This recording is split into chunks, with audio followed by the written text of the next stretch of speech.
It's a short video of how to install a jester exhaust on a 2013 RC8.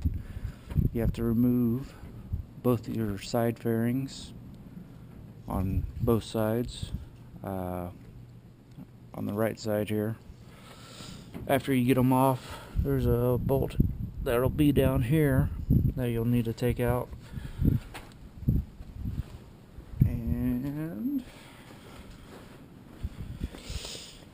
on this side, for the original, there's a bolt down here you'll need to take out.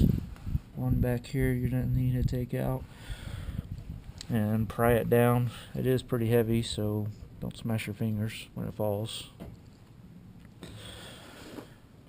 On the install, it's pretty simple. Just there's a clamp down here for that exhaust port, clamp up here for that exhaust port, and then just your band clamp, and that's pretty well all you need to do. It's not too bad. Then put your fairings back on and make some noise.